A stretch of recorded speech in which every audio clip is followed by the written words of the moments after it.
लेकिन अकबर नूं अज पहली दफा भोजन विच कुछ स्वाद आया है, रस आया है। अन्न दा इतना भी रस हो सकता है, भोजन विच इतना वड्डा भी आनंद हो सकता है। इस बादशाह नूं पहली दफा पता चलिया, हैरान होया, विस्माद होया।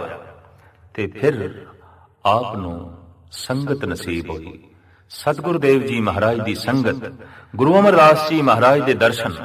ते दर्शन करके जद निहाल होया ते हथ जोड़ के बेनती करन लगा, महाराज मैं कुछ जगीर आप दे नां ते ला दियां। इतना वड्डा आप लंगर चला रहे हो, हजारां यात्री रोज छकदे ने। सतगुरु कहन लगे, नहीं ये लंगर जागीर नाल नहीं चलदे, ये लंगर परमात्मा दी बख्शिश नाल चलदे ने।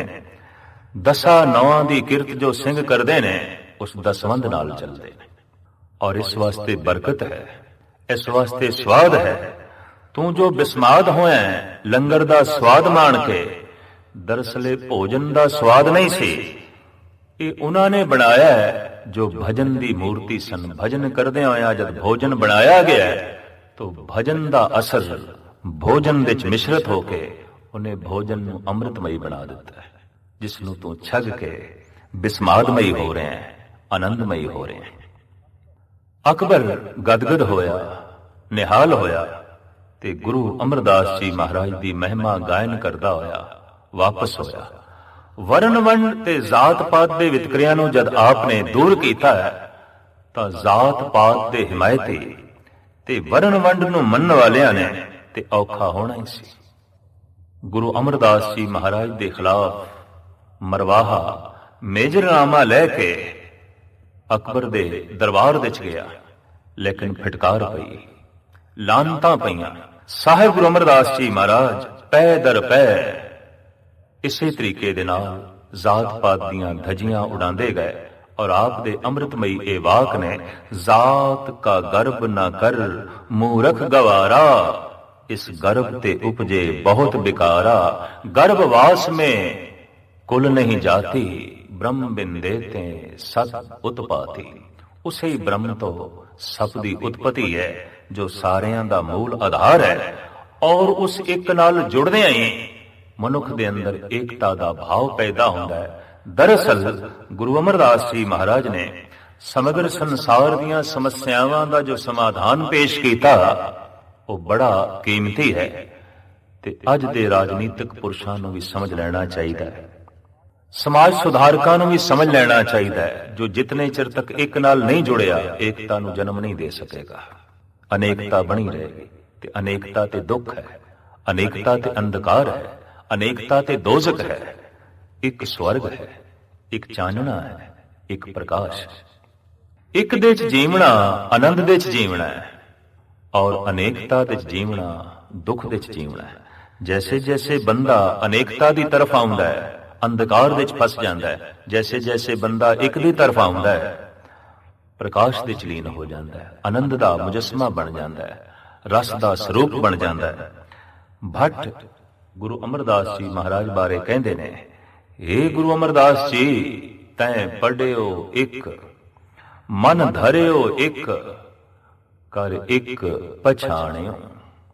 तुसी जीवन भर पढ़िया तां एक नूं ही पढ़िया, सिर्फ पढ़िया ही नहीं, मन दे विच भी एक नूं धरिया। और सिर्फ मन दे विच ही नहीं वसाया, बल्कि तुहानूं एक दी पूरी सूझ है, समझ है, एक दी पहचान है, एक नूं तुसी जाणिया है। गुरबाणी दा फैसला, एक वस्त बूझें तां होवें पाक, बिन बूझे तो सदा ना पाक। जे तू एक नूं जान लवें, पाक है, पवित्र है, पावन है। ते जे नहीं जानिया ते गंदगी दा ढेर है, गलाजत दा मुजस्मा है, अपवित्रता दी तू मूर्ति है। और जगत विच किसी तरीके नाल भी तू पवित्र नहीं हो सकता, पाकीज़ा नहीं हो सकता। तू तां ही पावन हो सकता है, पवित्र हो सकता है, एक नाल जुड़े, क्योंकि एक निर्मल है, एक स्वच्छ है, एक आनंद है, एक पावन है, एक पुनीत है। पर अनेकता दे ते अंधकार है, घोर पाप है। ਜੋ ਮਨੁੱਖ ਇੱਕ ਨਾਲ ਜੁੜਦਾ ਹੈ, ਕਹਿ ਦਈਏ ਉਹੀ ਪੁਨੀਤ ਹੈ, ਕਿਉਂਕਿ ਉਹ ਜਗਤ ਦੇ ਵਿੱਚ ਏਕਤਾ ਪੈਦਾ ਕਰਨ ਦਾ ਬਾਇਸ ਬਣਦਾ ਹੈ। ਜੋ ਇੱਕ ਨਾਲ ਜੁੜਿਆ ਨਹੀਂ, ਅਨੇਕਤਾ ਦੇ ਕਾਰਨ ਕਰਕੇ ਉਹ ਜਗਤ ਦੇ ਵਿੱਚ ਤੋੜ ਫੋੜ ਦਾ ਹੀ ਕੰਮ ਕਰੇਗਾ, ਜੋੜਦਾ ਕਰ ਹੀ ਨਹੀਂ ਸਕਦਾ। ਤੇ ਮਨੁੱਖ ਆਇਆ ਹੈ ਜੁੜਨ ਲਈ ਤੇ ਜੋੜਨ ਲਈ। ਈਰਾਨ ਦੇ ਪ੍ਰਸਿੱਧ ਸੂਫੀ ਫਕੀਰ ਕਹਿੰਦੇ ਨੇ, ਤੂੰ ਬਰਾਏ ਵਸਲ ਕਰਦਨ ਆਮਦੀ, ਨੇ ਬਰਾਏ ਫਸਲ ਕਰਦਨ ਆਮਦੀ। ਐ ਬੰਦੇ, ਤੂੰ ਇਸ ਦੁਨੀਆ ਦੇ ਵਿੱਚ ਲੋਕਾਂ ਦੇ ਦਿਲ ਜੋੜਨ ਲਈ ਆਇਆ ਹੈ, ਨਾ ਕਿ ਤੋੜਨ ਲਈ ਆਇਆ ਹੈ। ਤੋ ਭੱਟ ਕਹਿੰਦੇ ਨੇ, ਹੇ ਗੁਰੂ ਅਮਰਦਾਸ ਜੀ, ਤੈਂ ਪੜਿਓ ਇੱਕ, ਮਨ ਧਰਿਓ ਇੱਕ, ਕਰ ਇੱਕ ਪਛਾਣਿਓ, ਨੈਣ ਬੈਣ ਮੋਹ ਇੱਕ, ਇੱਕ ਦੋਏ ਠਾਏ ਨਾ ਜਾਣਿਓ। ਤੁਹਾਡੀ ਅੱਖਾਂ ਵਿੱਚ ਇੱਕ ਹੈ, ਤੁਸੀਂ ਜਿੱਥੇ ਤੱਕ ਵੇਖਦੇ ਹੋ ਤੁਹਾਨੂੰ ਇੱਕ ਹੀ ਦਿਖਾਈ ਦਿੰਦਾ ਹੈ, ਕਿਉਂਕਿ ਇੱਕ ਆਧਾਰ ਹੈ, ਇੱਕ ਮੂਲ ਹੈ, ਔਰ ਉਸੇ ਇੱਕ ਦੇ ਆਸਰੇ ਤੇ ਇਹ ਸਾਰੀ ਅਨੇਕਤਾ ਖੜੀ ਹੈ। ਏਕ ਹੈ, ਅਨੇਕ ਹੈ, ਅਨੇਕ ਹੈ, ਫਿਰ ਏਕ ਹੈ। ਗੁਰੂ ਗੋਬਿੰਦ ਸਿੰਘ ਜੀ ਮਹਾਰਾਜ ਦੇ ਵਾਕ, ਏਕ ਮੂਰਤ ਅਨੇਕ ਦਰਸ਼ਨ, ਕੀਨ ਰੂਪ ਅਨੇਕ, ਖੇਲ ਖੇਲ ਅਖੇਲ ਖੇਲਨ, ਅੰਤ ਕੋ ਫਿਰ ਏਕ। ਇਹ ਸਾਰੀ ਅਨੇਕਤਾ ਤੇ ਛਣ ਭੰਗਰ ਹੋ ਜਾਂਦੀ ਹੈ, ਨਾਸ ਹੋ ਜਾਂਦੀ ਹੈ, ਪਰ ਇੱਕ ਨਿਹਚਲ ਹੈ, ਸਦੀਵੀ ਹੈ। ਜੋ ਇੱਕ ਨਾਲ ਜੁੜ ਜਾਂਦਾ ਸਦੀਵੀ ਹੋ ਜਾਂਦਾ ਹੈ, ਅਮਰ ਤੱਤ ਨੂੰ ਪ੍ਰਾਪਤ ਹੋ ਜਾਂਦਾ ਹੈ, ਪਰਮ ਆਨੰਦ ਨੂੰ ਪ੍ਰਾਪਤ ਹੋ ਜਾਂਦਾ ਹੈ। ਤੋ ਹੇ ਗੁਰੂ ਅਮਰਦਾਸ ਜੀ ਮਹਾਰਾਜ, ਤੁਸੀਂ ਜਿੱਥੇ ਤੱਕ ਵੇਖਦੇ ਹੋ ਇੱਕ ਨੂੰ ਵੇਖਦੇ ਹੋ।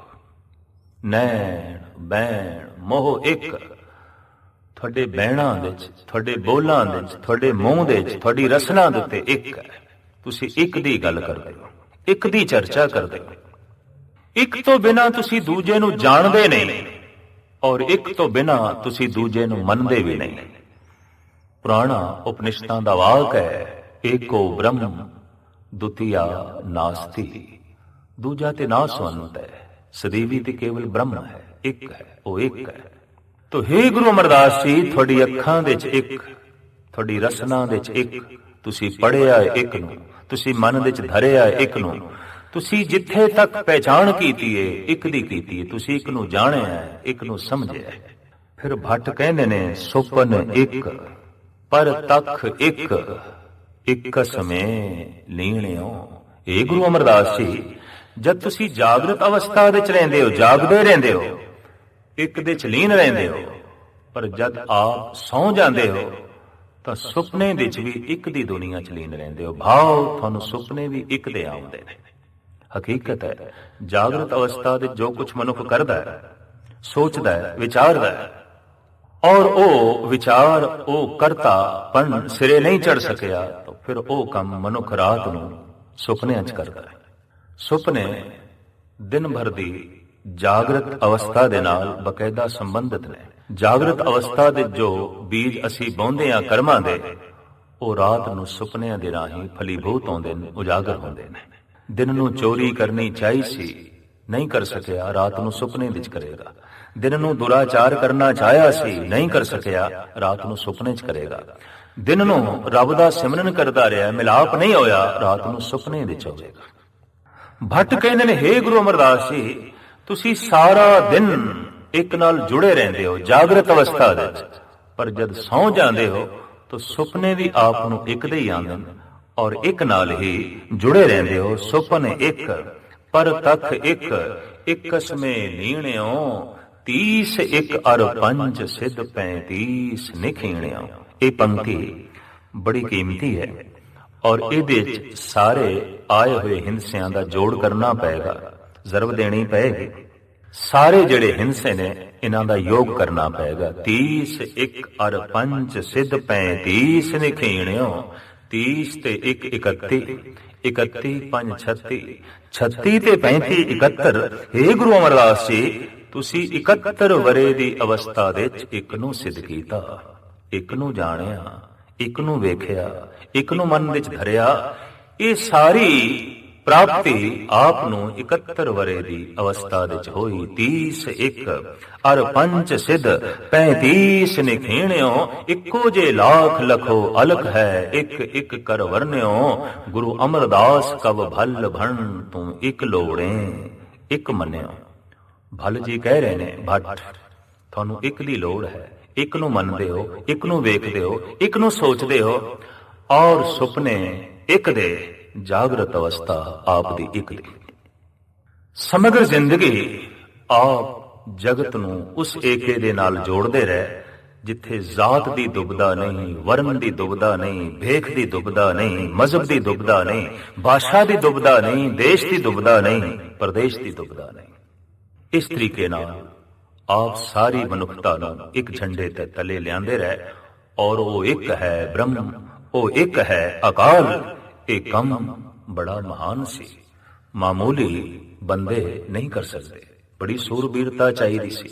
तो बड़ी कठिन घालना घाल के गुरु अमरदास जी महाराज अपने मकसद विच कामयाब होए। ते भट्ट तदे ही ते कहंदे ने भलो बुहाल तेजो तना, निरपत नाथ नानक बर तेजो तना। ये तेजभान दे नंदन, आप दे पिता दा नां तेजभान जी, माता दा नां लक्ष्मी चंद लक्ष्मी बाई। भलो बुहाल तेजो तना, निरपत नाथ नानक बर। गुरु अमरदास कब भल भण तैं जल दल जित्यो इउं युद्ध कर। तुसी इस तरह युद्ध करके, इस तरह अपने आप दे नाल झगड़ के अपनी सुरत नूं एक नाल जोड़िया ते फिर जगत दे संघर्ष करके समुची मनुखता नूं एक झंडे थले लियांदा जिथे वरण दा वितकरा नहीं, जात दा वितकरा नहीं, मजहब दा वितकरा नहीं, भाषा दा वितकरा नहीं, देश दा वितकरा नहीं, प्रदेश दा वितकरा नहीं। सभे सांझी वाल संदायन तू किसे न दिसे बाहरा जियो। जात दे वितकरे नूं पैदा करन वाले जिहड़ा भी मनुख है, गुरु अमरदास जी कहंदे मूढ़ है, मूर्ख है, नादान है, कायर है। किसी भी वितकरे नूं जन्म देण वाला मनुख मूढ़ है और वितकरियां तो उच्चा उठ के एक दे च जीण वाला जो मनुख है सियाणा है, महान है, प्रकाशमान है, अद्वितीय है। तो गुरु अमरदास जी महाराज का यही संदेश, यही उपदेश आपने सिख नूं आदर्शवादी बनाया। गुरु नानक दी ए तीसरी जोत इसे तरीके नाल जगमगा के जगत दे जात पात ते वरण वण दे वितकरियां नूं दूर करदी होई जोत दे ज्योतिमान होई।